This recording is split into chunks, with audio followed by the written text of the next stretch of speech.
बैठिए बैठिए। बोलिए भारतीय जनता पार्टी। भारतीय जनता पार्टी। बहुत बहुत धन्यवाद। बिहार भारतीय जनता पार्टी के अध्यक्ष श्री सम्राट जी चौधरी, पूर्व प्रदेश अध्यक्ष बाबू गोपाल नारायण सिंह जी, संगठन मंत्री श्री नागिन जी, श्री सुशील सिंह जी, श्री शेरी पासवान जी, सांसद श्री अजय यादव जी, श्री दिलीप कुमार जी एमएलसी, श्री संजय टाइगर, श्री संतोष सिंह, श्री सत्यनारायण यादव, श्रीमती निवेदिता सिंह, राजेंद्र सिंह, रामेश्वर चौरसिया, जितेंद्र पांडे, प्रमोद सिंह, भोला सिंह, विजय सिंह, प्यारेलाल, अशोक साहू, श्री विवेक सिंह, श्री विक्रम नारायण सिंह और इस सभागार में मौजूद मेरे सभी कार्यकर्ता बहनों एवं भाइयों, भारतीय जनता पार्टी बिहार के प्रदेश अध्यक्ष श्री सम्राट जी चौधरी जिस समय आपके समक्ष अपना विचार व्यक्त कर रहे थे, मैं बहुत गंभीरतापूर्वक उनकी बातों को सुन रहा था। लंबे समय से राजनीतिक क्षेत्र में काम कर रहा हूं। सम्राट चौधरी को सुनने के बाद और नख से लेकर सिख तक उनको देखने के बाद मैं पूरे विश्वास के साथ कह सकता हूं कि हमारा यह सम्राट बिहार के जन जन पर राज करेगा, लोगों के दिलों पर राज करेगा, मेरा विश्वास है।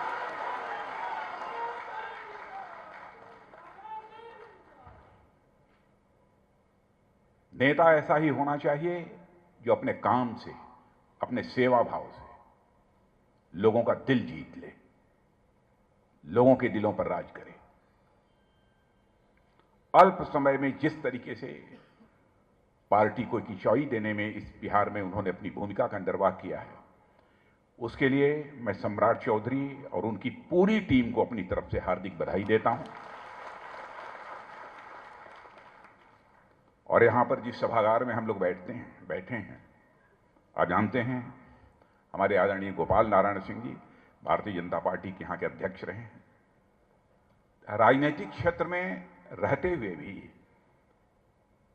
जितना वह बड़ा उत्कृष्ट कार्य इस विश्वविद्यालय को स्थापित करके उन्होंने किया है, जितनी बड़ी सेवा की है बिहार की, बिहार का नाम रोशन किया है, उसके लिए मैं उनका भी अपनी तरफ से हार्दिक अभिनंदन करता हूं। कार्यकर्ता बहनों भाइयों, पिछले 9 वर्षों से मोदी जी के नेतृत्व में भारतीय जनता पार्टी की सरकार, मानी एनडीए की सरकार, इस देश में काम कर रही है। हो सकता है हमारे विरोधी यह कहें कि मोदी जी के नेतृत्व में यह काम हुआ, यह नहीं हुआ। यह हो गया होता तो ज्यादा अच्छा था। लेकिन इतनी बात मैं दावे के साथ कह सकता हूं, इस सच्चाई को कोई नकार नहीं सकता है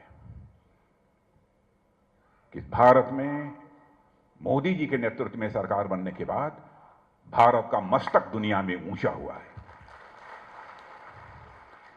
पहले अंतर्राष्ट्रीय मंचों पर भारत कुछ बोलता था तो भारत की बातों को जिस गंभीरतापूर्वक लिया जाना चाहिए, उस गंभीरता के साथ नहीं लिया जाता था। लेकिन आज अंतर्राष्ट्रीय मंचों पर भारत कुछ बोलता है तो मेरे बहनों भाइयों, सारी दुनिया कान खोलकर सुनती है कि भारत बोल क्या रहा है। यह भारत की हैसियत है।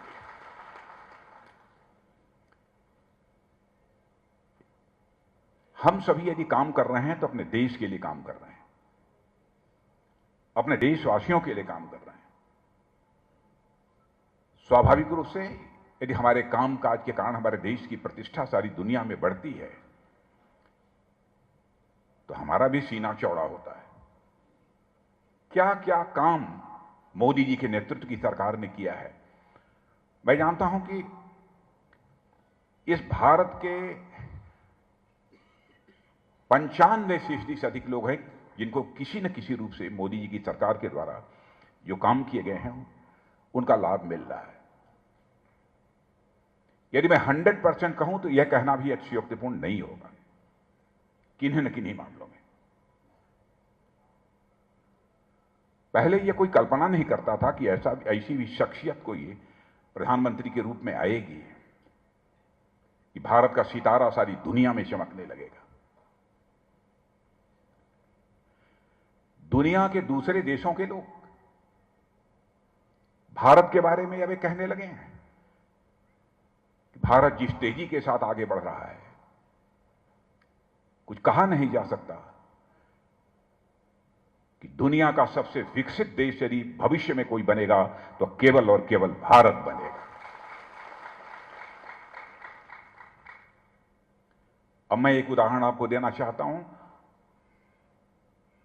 कि 2014 में जिस समय हम लोगों की सरकार बनी थी, देश की अर्थव्यवस्था, धन दौलत, इस मामले में हमारा भारत सारी दुनिया में वह 10वें 11वें स्थान पर खड़ा था। लेकिन 9 वर्ष के अंदर ही मोदी जी के नेतृत्व में वह करिश्मा हुआ है भारत में, मेरे बहन भाइयों। आज हमारा भारत जंप लगा चुका है और भारत की अर्थव्यवस्था जो पहले 10 और 11 दुनिया के देशों में 11वें नंबर पर होती थी, आज हिंदुस्तान के 5 देशों की श्रेणी में आकर खड़ी हो गई। और एक माने जाने बहुत एक इकोनॉमिस्ट भी उनको कह सकते हैं, जो सभी दुनिया के देशों की आर्थिक स्थिति की समीक्षा करते रहते हैं, मॉर्गन स्टैनले,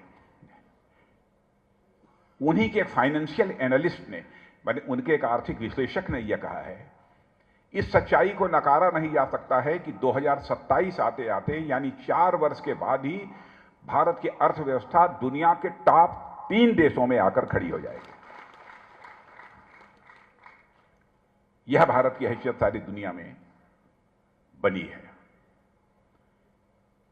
लेकिन हमारी सरकार ने जो काम किए हैं, समाज की अंतिम सीढ़ी पर बैठे हुए लोगों के जीवन स्तर में कैसे सुधार लाया जा सकता है, इस दृष्टि से भी बहुत सारे महत्वपूर्ण कदम उठाए गए हैं।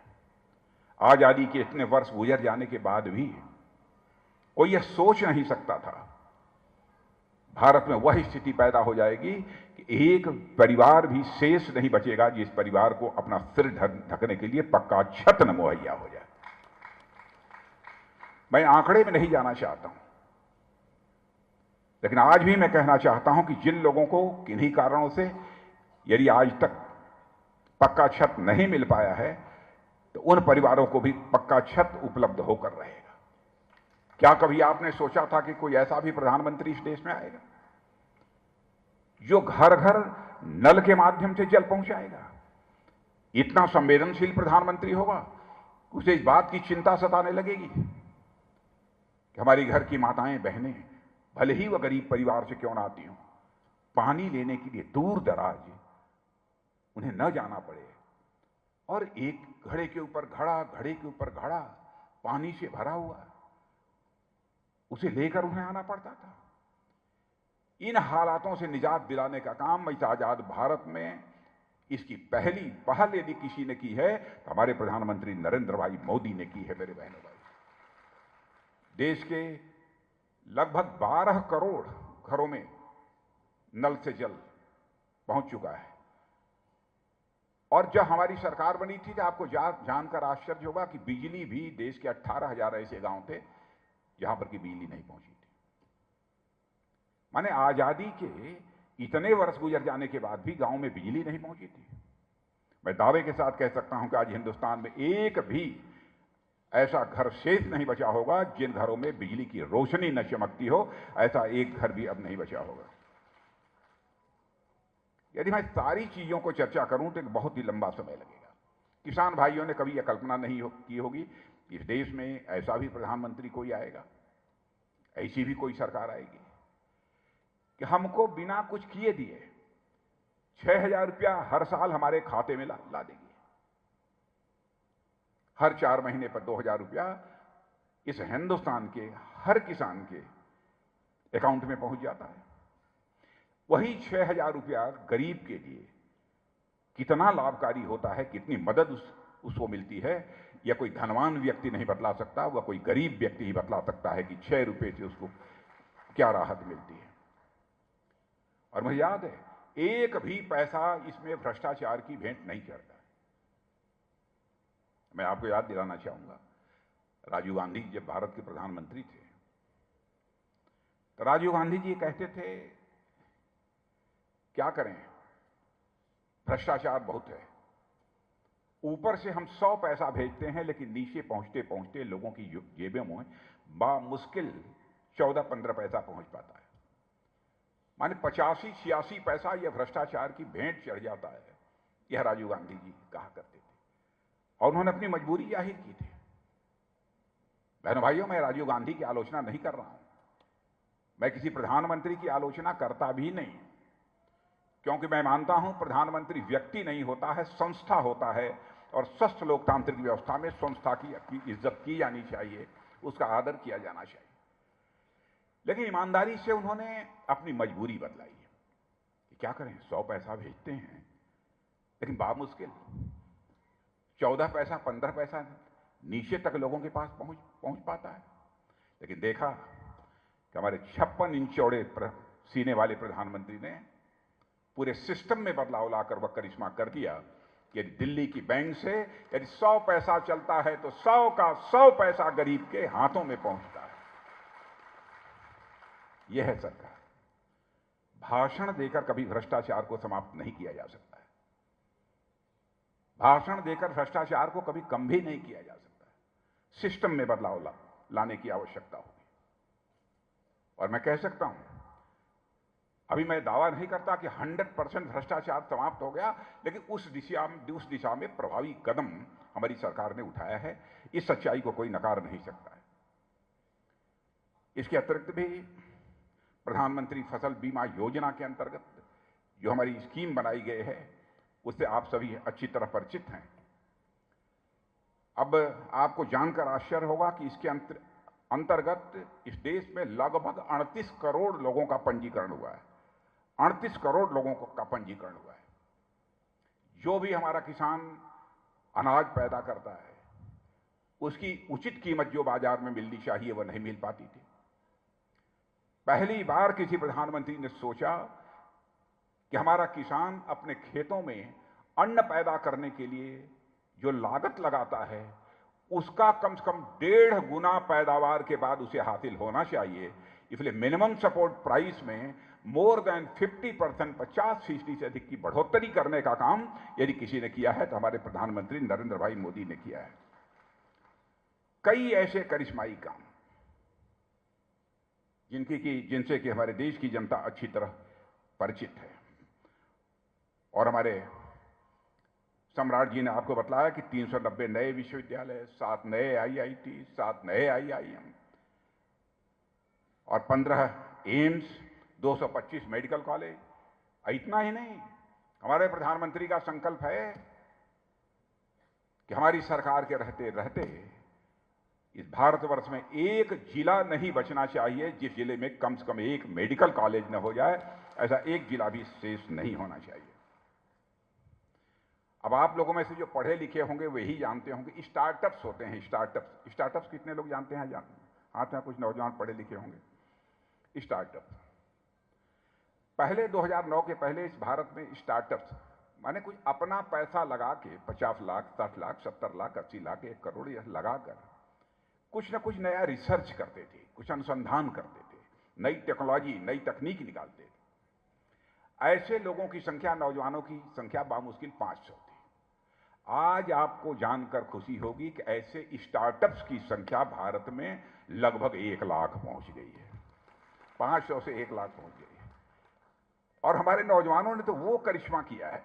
अवसर मिलने की बात होती है, अनुकूलता मिलने की बात होती है। यह अवसर अनुकूलता मिलने का ही परिणाम है कि आज लगभग 7,000, 8,000 करोड़ की उनकी कंपनियां हो गई हैं, जिन स्टार्टअप में पहले उन्होंने करोड़, 1.5 करोड़, 2 करोड़, 5 करोड़, 10 करोड़ लगाया था। इस तरीके से हमारा भारत तेजी के साथ आगे बढ़ रहा है। सब बातें छोड़िए, पैंडेमिक का दौर था, महामारी, कोविड की महामारी बिहार में आई थी कि नहीं आई थी?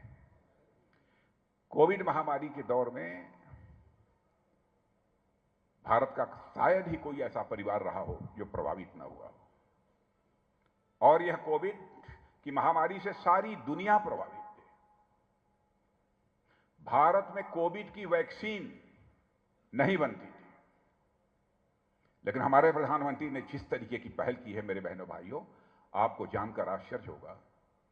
यहां पर 220 करोड़ डोज, एक भी व्यक्ति शायद शेष नहीं बचा होगा जिसको कम से कम वैक्सीन की 2 डोज का इंजेक्शन न लग गया हो, मैं दावे के साथ कह सकता हूं।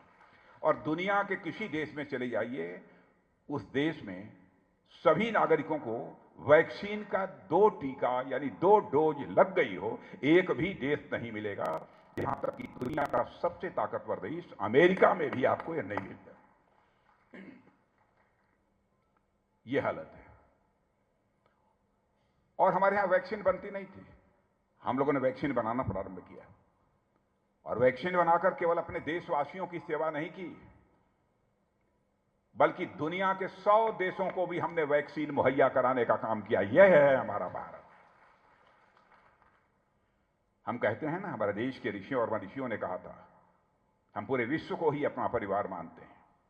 वसुधैव कुटुंबकम का संदेश सारे विश्व को, दुनिया के किसी देश की धरती से गया है तो केवल और केवल हमारे और आपके देश भारत की धरती से सारी दुनिया को गया है। हमने सारे विश्व को अपना परिवार माना है, और इसी सोच के आधार पर हमारे प्रधानमंत्री ने वैक्सीन का टीका भारत में रहने वाले लोगों को यहां पर 2-2 डोज खुराक उसकी लगवाई। वहीं पर दुनिया के जिन देशों में यह संकट था, जिन्होंने अपेक्षा की कि हमें भारत से मिलनी चाहिए, उनको भी मुहैया कराने का काम किया। यह स्थिति थी। कोविड के दौरान दुनिया के कई देशों में हमारे भारत के नागरिक, भारत के छात्र जो वहां इंजीनियरिंग की, मेडिकल की पढ़ाई करते थे, वो फंस गए थे। सारे उन छात्रों को निकालकर सकुशल भारत लाने का काम यदि किसी ने किया है तो मोदी जी के नेतृत्व की सरकार ने किया है मेरे बहनों। कई ऐसे कदम, आपने रूस और यूक्रेन की जो लड़ाई चल रही है उसके बारे में तो अखबार में पढ़ा है, नहीं पढ़ा है। 1 साल से अधिक का समय हो गया यह संघर्ष चल रहा है। जब यह संघर्ष प्रारंभ हुआ था, यूक्रेन पर रूस बराबर मिसाइल दाग रहा था, तोप दाग रहा था, गोले दाग रहा था। उस समय लगभग 22-23 हजार से ज्यादा बच्चे, या उनकी संख्या 26-27 हजार की भी हो सकती है, जो यूक्रेन में भारत के बच्चे थे, पढ़ाई करते थे। वहां के यहां रहने वाले उनके मां बाप ने कहा कि प्रधानमंत्री जी जल्दी से हमारे बच्चों को यूक्रेन से निकालकर भारत लाइए। कोई कल्पना नहीं कर सकता था। लगातार यहां पर मिसाइल चल रहे हो, बम चल रहे हो, गोले चल रहे हो, वहां से कैसे कोई निकालकर बच्चों को बाहर ले आए। लेकिन बहनों भाइयों, हमारे प्रधानमंत्री ने रूस के राष्ट्रपति, जहां से गोले, बम और मिसाइल चलाए जा रहे थे, रूस के राष्ट्रपति से भी टेलीफोन से बात की, यूक्रेन के राष्ट्रपति मिस्टर जेलेंस्की से बात की, और दुनिया का जो सबसे ताकतवर देश अमेरिका माना जाता है, उस अमेरिका के राष्ट्रपति मिस्टर बाइडेन से भी बात की। युद्ध 4 घंटे के लिए रुक गया और सारे भारतवासी बच्चे वहां से चलकर भारत आ गए। यह है हमारा भारत, यह है हमारा भारत। भारत की हैसियत सारी दुनिया में तेजी के साथ बढ़ी है। एयरपोर्ट्स की चर्चा कर रहे थे हमारे सम्राट जी। एयरपोर्ट्स पहले केवल 74 थे, 74। 9 वर्षों के अंदर ही वह करिश्मा हो गया। यानी इसके पहले जब से आजादी मिली है तब से केवल 74 एयरपोर्ट बने थे। 9 वर्षों के अंदर 74 और बन गए और उनकी संख्या लगभग 148 के आसपास पहुंच गई। मेरे बहनों भाइयों, एक बात और आपने देखा होगा और बिहार में ज्यादा देखा होगा, गरीब यदि कोई बीमार पड़ जाता था तो उसके लिए सबसे बड़ी समस्या होती थी कि वह बीमारी से इलाज अपने परिवार के सदस्य का तो अपना कैसे कराए। लोग दम तोड़ देते थे इलाज के अभाव में, दवा के अभाव में। लेकिन प्रधानमंत्री बनने के साथ ही हमारे प्रधानमंत्री ने आयुष्मान भारत की जो योजना प्रारंभ की है, आज 5 लाख रुपए तक उस व्यक्ति का मुफ्त इलाज होगा। बहनों भाइयों, इसकी कल्पना भी नहीं की जा सकती। यदि 5 लाख रुपया खर्च करने के बावजूद भी उसकी बीमारी ठीक नहीं होती है तो 5 लाख रुपए का और उसका आगे भी मुफ्त इलाज होगा। दुनिया के किसी देश में इस प्रकार की योजना देखने को सुनने को नहीं मिलेगी जैसी कि हमारी प्रधानमंत्री ने शुरू की। कई चीजें हैं। यदि मैं ये कहूं कि भारत, मेरे बहनों भाइयों, सशक्त भारत बन रहा है, तो यह कहना भी अतिशयोक्तिपूर्ण नहीं होगा। डिजिटल लेन देन, आप लोग मोबाइल चलाते हैं, सबके पास मोबाइल है। बैंकों में पैसा निकालते हैं मोबाइल से कि नहीं? कितने लोग निकालते हैं जरा ये बताइए। अब देखिए, बिहार में यह हालत हो गई कि इतने लोग बैंकों से में पैसा जमा करते हैं और निकालते हैं मोबाइल से। डिजिटल ट्रांजैक्शन इसको बोलते हैं, मोबाइल से हो रहा है। जब प्रधानमंत्री जी ने यह सिलसिला प्रारंभ किया था डिजिटाइजेशन का, डिजिटलीकरण का, लोगों ने कहा भारत में अनपढ़ लोग, गरीब लोग, यह क्या जाने? बैंक में कैसे पैसा जमा किया जाता है, बैंक में कैसे पैसा मोबाइल के द्वारा निकाला जाता है, इसकी क्या जानकारी है? आज दुनिया में सबसे ज्यादा डिजिटल ट्रांजैक्शन यानी मोबाइल के द्वारा लेन देन का काम दुनिया में सबसे ज्यादा यदि कहीं हो रहा है तो हमारे और आपके देश भारत में हो रहा है। मेरे बहनों भाई, भारत इतना एडवांस हो गया, भारत इतना तेजी से आगे बढ़ गया। तेज गति से चलने वाली ट्रेनें, आज लगभग 22-23 ट्रेनें तेजी के साथ चल रही हैं। भारतीय जनता पार्टी की सबसे बड़ी यह विशेषता है कि भारतीय जनता पार्टी हिंदुस्तान की एक ऐसी राजनीतिक पार्टी है जो कहती है वह करती है। हमारे कृति और कथन, हमारे वर्ड्स और डीड्स, इन दोनों में कोई अंतर नहीं है। और आप जानते हैं कि भारत में राजनीति में काम करने वाले लोगों के प्रति लोगों की धारणा क्या थी?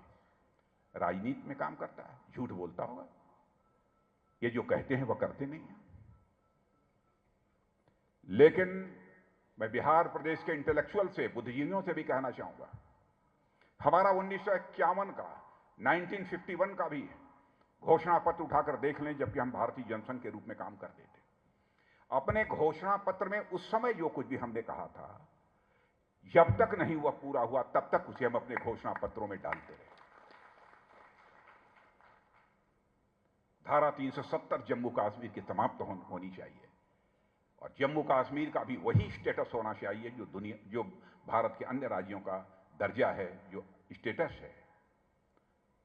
अब लोग यह कहते थे कि भारतीय जनता पार्टी वाले लोगों का वोट लेने के लिए अनावश्यक रूप से अपने घोषणा पत्र में डाल देते हैं, पूरा नहीं कर पाते, लेकिन हम करते रहे।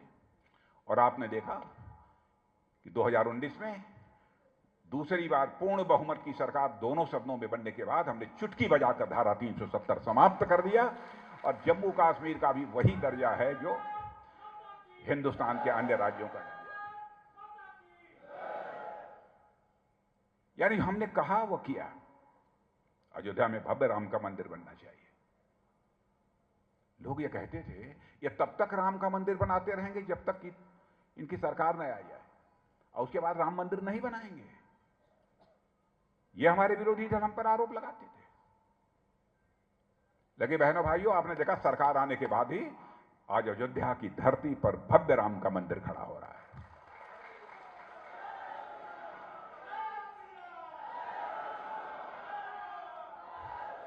जाइए मत जाइए महाकाल का दर्शन करने, महाकाल मंदिर का दृश्य देखिए, कल्पना नहीं की होगी।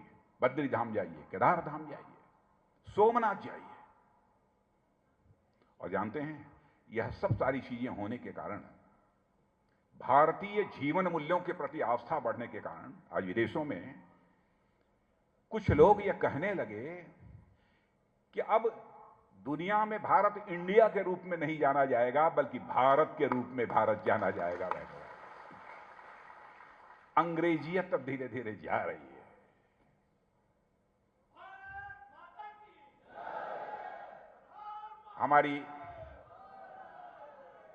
हमारी जो सांस्कृतिक विरासत है, हम उसको सम्मान दे रहे हैं।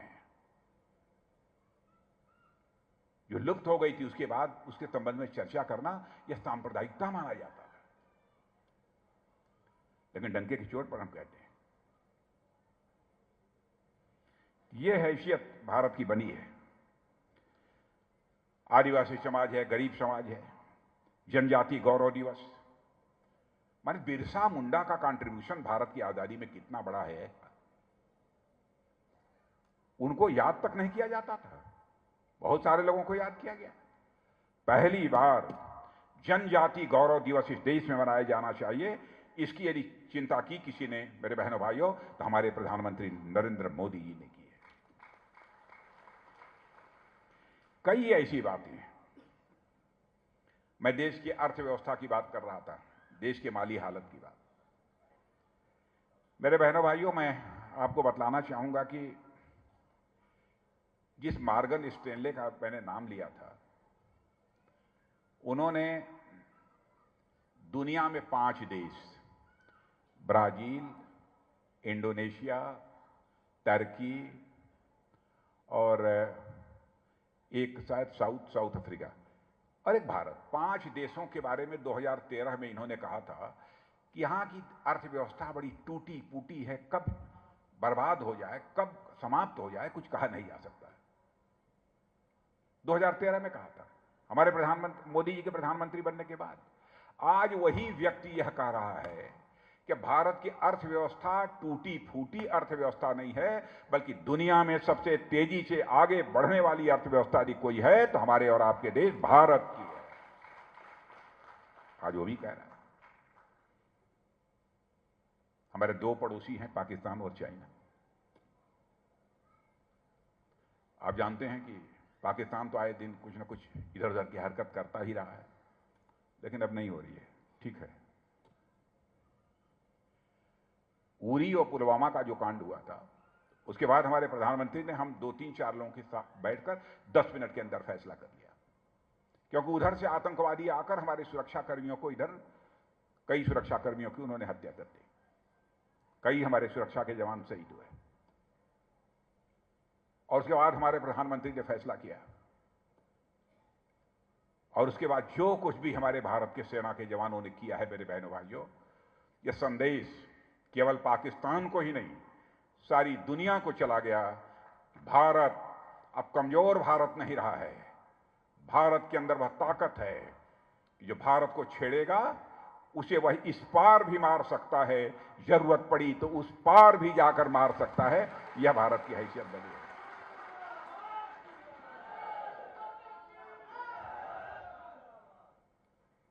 यह भारत की हैसियत बनी है। पहले हम लोग साजो सामान, तो गोले, बंदूक, राइफल, टैंक, यह सब सारी चीजें हम लोग दुनिया के दूसरे देशों से मंगवाते थे, इंपोर्ट करते थे। बहनों भाइयों, हम लोगों ने बनाना शुरू कर दिया है, बनाना शुरू कर दिया है। जब मोदी जी प्रधानमंत्री बने थे, उसके पहले 900 करोड़ रुपया का छोटी मोटी चीजें बनाकर जो है दुनिया के दूसरे देशों को एक्सपोर्ट करते थे, यानी भेजते थे। और आज 2 वर्षों के अंदर यह करिश्मा हुआ है कि आज 16,000 करोड़ रुपए से ज्यादा का एक्सपोर्ट डिफेंस आइटम्स का हम लोग कर रहे हैं। और देख लेना, साल 2 साल के अंदर हम इसको 35,000 करोड़ रुपए तक ले जाएंगे, 35,000। और भारत में रक्षा उत्पादन, डिफेंस प्रोडक्शन 1,10,000 करोड़ रुपए से ज्यादा का हो रहा है, जो आज तक न हुआ था न किसी को कल्पना थी। भारत इतनी तेजी के साथ बढ़ रहा है बहनों भाइयों, हर चीज में। सारी उपलब्धियों की यदि हम चर्चा करें तो एक बहुत लंबी चौड़ी सब सारी उपलब्धियां हैं, लेकिन मैं इतना ही कह सकता हूं आप सबको कि हम सबको लगकर काम करना है।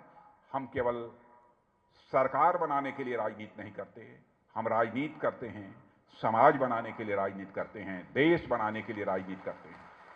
इस संकल्प के साथ हम सबको काम करने की जरूरत है। भारतीय जनसंघ के रूप में जब हम काम कर रहे थे, उस समय भी हम लोग कहते थे कि हम राजनीति केवल सरकार बनाने के लिए नहीं करते हैं, बल्कि हम राजनीति समाज बनाने के लिए करते हैं, देश बनाने के लिए करते हैं, और यह करके हम लोगों ने दिखा दिया। अब जैसे एक चीज याद करिए, आप कहेंगे अटल जी के समय क्या हुआ? अटल जी के समय यह चौड़ी चौड़ी सड़कें जो दिखाई दे रही हैं, 8-8 लेन की, शुरुआत उसी समय हुई थी ना, मालूम है कि नहीं? हाईवे 4 लेन 8 लेन की सब चौड़ी चौड़ी सड़कें। और बिहार की कई सड़कों को तो मैंने भी घोषित किया था नेशनल हाईवे। मैं उस वक्त सरफेस ट्रांसपोर्ट भूतल परिवहन मंत्री था मैं, अटल जी की गवर्नमेंट में। और आज आपको जानकर खुशी होगी, दुनिया को आश्चर्य होगा, जहां कांग्रेस की हुकूमत में प्रतिदिन 5 kilometre, 6 kilometre, 8 kilometre national highway बनती थी, आज प्रतिदिन 38 किलोमीटर नेशनल हाईवे बन रही है। प्रतिदिन 38 किलोमीटर हाईवे। 3.5 लाख किलोमीटर से ज्यादा ग्रामीण सड़कों का निर्माण हो चुका है। यह है हमारा भारत। और भारत तेजी के साथ आगे बढ़ रहा है। भारत आत्मनिर्भर भारत बन रहा है। आत्मनिर्भर भारत। अब जैसे मैंने कहा कि अब टैंक, तोप, गोले, मिसाइल हम भारत में बना रहे हैं। और मैंने तो लिस्ट जारी कर दी है डिफेंस में कि भाई यह आइटम्स, लगभग 411 या कितने आइटम हैं, चाहे जो कुछ भी हो जाएगा, हम दुनिया के दूसरे देशों से नहीं बनाएंगे। हम उसे अपने देश में बनाएंगे और देशवासियों के हाथों से बनाएंगे। और एक ही नारा दिया है हमारे प्रधानमंत्री ने, make in India, make forward, Bharat में बनाओ, भारत के लिए बनाओ और सारी दुनिया के लिए भी बनाओ, लेकिन भारतवासियों के हाथों से बनना चाहिए। यह संदेश दिया है और इस काम को हम कर रहे हैं। मेरे बहनों भाइयों, देश तेजी के साथ आगे बढ़ रहा है। पूरी निष्ठा और लगन के साथ हम सबको काम करते रहने की आवश्यकता है। भारतीय जनता पार्टी में काम करना, मित्रों, यह सौभाग्य की बात है अन्य राजनीतिक पार्टियों की अपेक्षा, कि कम से कम इस पार्टी के माध्यम से हम सभी को देश सेवा का अवसर मिल रहा है। ये पवित्र कार्य, ये पुण्य कार्य करने का हम सबको अवसर प्राप्त हुआ है। आप सबको हमारी बहुत बहुत शुभकामनाएं हैं। तेजी से आगे बढ़िए। और बिहार का जहां तक प्रश्न है, जो आपके प्रदेश अध्यक्ष सम्राट चौधरी ने कहा है, मैं तो बहू जब घर में आती है ना, लग जाता है पता कि क्या होगा।